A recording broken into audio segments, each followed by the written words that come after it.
Loué soit le précieux sang de notre Seigneur Jésus-Christ, le cœur immaculé de Marie. Voici une vidéo consacrée à l'hypocrisie et à se garder des loups déguisés en brebis. De l'hypocrisie, par les trésors de Cornelius à Lapidé. Lorsque le méchant veut se faire passer pour bon, c'est alors qu'il est le plus mauvais, dit Sénèque. L'hypocrisie, dit Clément d'Alexandrie, est comme la neige, et l'hypocrite est comme le fumier couvert par la neige, car il cache tous les vices sous la blanche apparence de la vertu, comme la neige cache le cloaque. Rien n'est plus opposé à l'esprit de Jésus-Christ que l'hypocrisie. Jésus-Christ est la vérité même, la simplicité même, la sincérité même. C'est pourquoi il est la fausseté, la feinte et la duplicité. Dieu a donné la langue à l'homme pour faire connaître son cœur. Le cœur doit être mis à découvert, pour ainsi dire. Or l'hypocrite exprime par sa langue tout autre chose que ce qu'il y a dans son cœur. Les hypocrites sont comme ces sauterelles dont parle l'Apocalypse, au chapitre 9, qui avaient la figure d'une femme et la queue du scorpion. En effet, les hypocrites flattent d'abord par leur visage, leurs paroles, leurs manières, et secrètement, ils se tournent contre vous, vous piquent, vous frappent, vous perdent dans l'esprit des autres. Mais en voulant tuer, et en tuant en effet, ils se tuent eux-mêmes. Ils perdent la foi, ils perdent la charité, ils perdent leur réputation. Ils sont en exécration aux yeux de Dieu et des hommes. Aussi le psalmiste disait : Seigneur, délivrez mon âme des lèvres de l'iniquité et de la langue de l'hypocrite. Les hypocrites, dit saint Paul à Timothée, ont une apparence de piété, mais ils détruisent la vertu. Évitez-les. La vérité, dit le prophète royal, n'est point sur leurs lèvres. Leur cœur est un abîme, leur bouche un sépulcre ouvert. Leur langue est pleine d'artifices et de venin. Ils aimaient le Seigneur du bout des lèvres, et leur langue lui mentait. Les hypocrites, dit saint Bernard, sont des brebis par le vêtement, des renards par l'astuce, des loups par leurs actions et leur cruauté. Ils veulent paraître bons, ils ne le sont pas. Ils ne veulent pas paraître mauvais, et ils le sont. Ils ne pratiquent pas la vertu, mais ils cachent le vice sous le masque de la vertu. Désirer dans la vertu l'honneur attaché à la vertu, dit le même saint docteur, ce n'est pas une vertu, mais le renversement de la vertu. Quoi de plus pervers, quoi de plus indigne, que de vouloir paraître meilleur par ce qui rend plus mauvais. Ce peuple, dit le Seigneur par la bouche d'Isaïe, me glorifie de sa bouche et de ses lèvres, mais son cœur est loin de moi. L'hypocrite ressemble au serpent, qui employa toutes les ruses pour séduire nos premiers parents. L'hypocrite ressemble à Caïn, qui dit à son frère : allons nous promener, et c'était pour le tuer. L'hypocrite ressemble à Hérode. Allez, dit au mage, ce roi hypocrite et cruel. Informez-vous avec soin de cet enfant, et quand vous l'aurez trouvé, faites-le moi savoir, afin que j'aille aussi l'adorer à votre exemple. L'hypocrite imite les criminels pharisiens, anathématisés, si souvent par Jésus-Christ. L'hypocrite imite Judas, lorsqu'à la scène, la veille de sa mort, Jésus-Christ dit à ses apôtres : l'un de vous me trahira. Est-ce moi, lui dit Judas. Et au jardin des Oliviers, il livre son maître par un baiser perfide. L'hypocrite imite Arius, qui, habile dans l'art funeste de paraître ce qui n'était pas, cachait sous une modestie affectée un cœur fourbe et capable de tous les crimes. Ôtez ce masque qui couvre l'hypocrite, dit saint Éphrem, et vous ne trouverez en lui que puanteur et infection.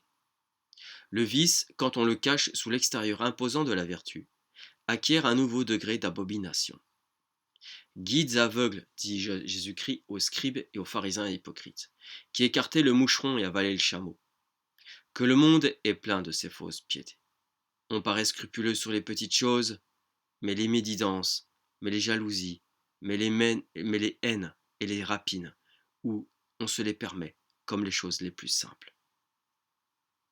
Aveugle pharisien, continue Jésus-Christ, qui nettoyez les dehors de la coupe et du plat, et au-dedans vous êtes plein de souillure et d'injustice. Pharisien hypocrite, Nettoie d'abord le dedans de la coupe et du plat, afin que le dehors soit pur aussi. Autrement, malgré ton hypocrisie, ta corruption intérieure se produira par quelque endroit. Ton hypocrisie sera découverte. Le Seigneur, dit le psalmiste, a en horreur des hypocrites. Saint Antoine dit que l'hypocrite, le cœur double, est un monstre unique. La nature, qui permet la monstruosité dans les membres, ne l'admet jamais dans le cœur. Vous voyez des hommes à 4 bras, à 4 jambes, à 2 têtes, mais on n'a jamais vu un homme à 2 cœurs, parce que le cœur est le principe de la vie. Et comme l'homme ne peut pas avoir une double vie, il ne peut pas avoir 2 cœurs. C'est donc avec raison que nous nommons monstre extraordinaire l'hypocrite, parce qu'il a un cœur double, l'un dans la bouche, l'autre dans la poitrine. Jésus-Christ appelle les hypocrites des sépulcres blanchis. Un sépulcre, dit saint Cyril, est couvert de fleurs, et il est rempli de vers, de pourriture, d'odeurs infectes. Quelle affreuse idée d'un hypocrite! C'est un vieux sépulcre. Scribes et pharisiens hypocrites, dit Jésus-Christ, vous ressemblez à des sépulcres blanchis, qui au dehors paraissent beaux hommes, mais au dedans sont pleins d'ossements de mort et de toutes sortes de pourritures. Ainsi, au dehors, vous semblez juste aux yeux des hommes, mais au dedans, vous êtes pleins d'hypocrisie et d'iniquité. Voilà donc l'affreux état de l'hypocrite. Il a la mort dans le sein. Il paraît vivant et il est mort. Que sera-ce pour lui? Et où se cachera-t-il lorsqu'au grand jour des manifestations des consciences, le souverain juge qui voit tout, qui entend tout, qui écrit tout, révélera tous les secrets des cœurs, et que l'univers verra toutes ces choses honteuses et cachées hypocritement? Fils de l'homme, dit le Seigneur à Ézéchiel, perce la muraille, entre et vois les abominations hideuses qu'ils font. Et j'entrai et je vis des images de toutes sortes de reptiles et d'animaux. Et à l'abomination, et toutes ces idoles étaient peintes sur la muraille tout autour. Chacun n'est en réalité que ce qu'il est devant Dieu. Or, peut-on tromper Dieu? Il n'y a point de sagesse, il n'y a point de prudence, il n'y a point de conseil contre les seigneurs, disent les proverbes. Que sert de tromper l'homme puisqu'il est impossible de tromper Dieu? Malheur au cœur double, dit l'ecclésiastique. Malheur à vous, dit Isaïe, qui voulez cacher vos projets dans la profondeur de vos cœurs. Je visiterai, dit le Seigneur, par le prophète Sophonie, tous ceux qui portent un vêtement étranger. Ce vêtement étranger, c'est l'hypocrisie. Quoi de plus étranger au loup que la peau de brebis? Quoi de plus étranger que de voir paraître juste lorsqu'on commet l'iniquité? L'espérance de l'hypocrite périra, dit Job. L'hypocrite ne pourra soutenir les regards de Dieu. Écoutez Jésus-Christ, malheur à vous, hypocrite. 8 fois de suite, dans le même chapitre de l'évangile de saint Matthieu, Jésus-Christ maudit les hypocrites. Toute l'écriture est remplie de ces mêmes malédictions. Écoutons maintenant des passages d'homélie de saint Jean Chrysostome.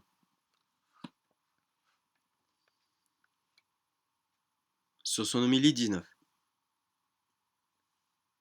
Le Seigneur, sachant qu'il devait y avoir 2 faux docteurs enseignant diverses hérésies, met en garde en disant « Prenez garde aux faux prophètes ».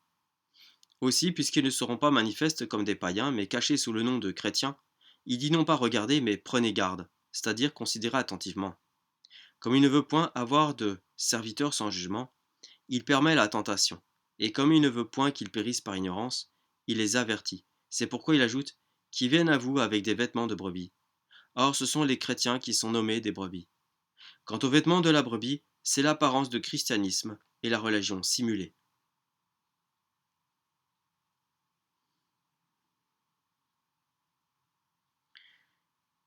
Saint Jean Chrysostome, homélie 23, sur saint Matthieu.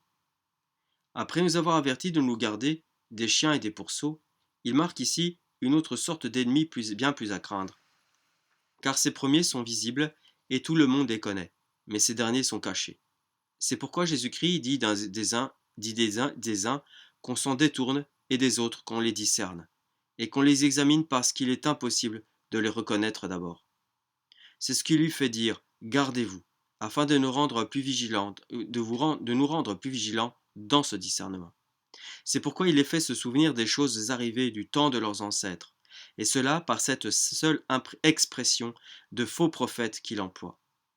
Ces épreuves, l'Antiquité les a connues. Ne vous troublez donc point. Rien de nouveau ni d'extraordinaire n'arrivera. C'est de tout temps que le démon a fait ce qu'il a pu pour substituer le mensonge à la vérité. Saint Thomas d'Aquin, sur Matthieu 7,15. Mais à l'intérieur ce sont des loups rapaces. Ceux-ci s'exposent principalement à des hérétiques, et secondement à des mauvais prélats. Est pasteur celui qui gouverne et régit. Est loup celui qui a un but pernicieux. Est mercenaire celui qui recherche son propre avantage. C'est pourquoi il importe d'aimer le pasteur, de fuir le loup et de tolérer le mercenaire. Quand il dit donc qu'à l'intérieur ce sont des loups rapaces, il parle de ceux qui ont l'intention de pervertir le peuple, et qui doivent être nommés des loups. Saint Jean Chrysostome, homélie 19. Mais me direz-vous, d'où vient que Jésus-Christ ne rend pas lui-même ces personnes visibles et manifestes, sans nous donner la peine de les discerner? Il ne le fait pas pour nous faire tenir toujours sur nos gardes, et dans une vigilance continuelle contre nos ennemis, en craignant sans cesse et ceux qui sont déclarés et ceux qui se cachent et qui sont couverts. C'est de ce dernier que saint Paul dit que par leurs paroles douces, ils séduisent de leur cœur des innocents. C'est que leurs paroles douces, ils séduisent le cœur des innocents. Nous ne troublons donc point de voir en notre temps beaucoup de ces sortes de personnes. Jésus-Christ nous en avertit dès le commencement de l'Église. De peur qu'en ne veillant pas sur nous-mêmes, vous-même, vous ne tombiez dans leur piège. Vous les reconnaîtrez donc par les fruits qu'ils produiront. Jésus-Christ, par ses paroles, veut leur ôter toute excuse. Vous ne pourrez pas me maudire un jour. J'ai été trompé, j'ai été surpris, car je vous ai donné une règle certaine qui est de juger les hommes par leurs actions, et de passer aux œuvres pour ne point vous tromper dans vos jugements. Car le fruit propre à la brebis est sa confession de la foi. Celui donc qui, selon Dieu, professe l'accent de l'humilité et de la vraie confession est une brebis, tandis que celui qui émet les ululements des blasphèmes contre la vérité contre Dieu est un loup. Saint Jésus Chrysostome, homélie 19, extrait.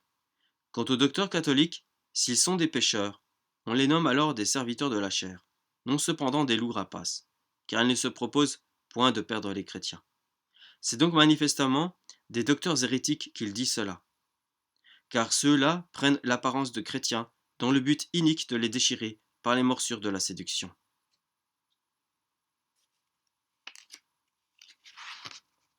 Saint Jean Chrysostome, homélie 75 sur saint Matthieu. Ce mal que Jésus-Christ leur prédit en disant qu'ils se trahiront et se haïront les uns les autres, est sans doute le plus grand des maux, puisque c'est une guerre intestine et domestique. Et il se met là en effet avec les Juifs plusieurs faux frères. Remarquez donc ici trois sortes de mots différents, l'un de la part des séducteurs, l'autre de la part des ennemis, et le troisième de la part des faux frères. Voyez ce que saint Paul dit de ce dernier, et comment il déplore ce malheur. Ce ne sont, dit-il, que combat au dehors et que frayeur au dedans. Et il gémit des dangers qu'il avait à souffrir des faux frères. Ce sont d'îles de faux apôtres, des ouvriers trompeurs, qui se transforment en apôtres de Jésus-Christ. Fin de citation. Chers auditeurs et chères auditrices, il y a quelques jours, j'ai laissé une vidéo qui faisait l'objet d'une rétractation concernant une soi-disant hérésie qu'avait dit Javier Morel, le site espagnol Pio XII. Je m'en suis rétracté parce que cette soi-disant hérésie que j'avais accusée injustement ces hommes touchait la science prophétique. Je l'ai retirée, cette vidéo, pour la simple et bonne raison que dans cette vidéo, je les avais nommés frères dans la foi. Ils ne sont pas frères dans la foi. Je les suspecte d'hérésie, ils sont suspects d'hérésie. Viendra un temps où je sortirai une vidéo, s'ils ne se corrigent pas,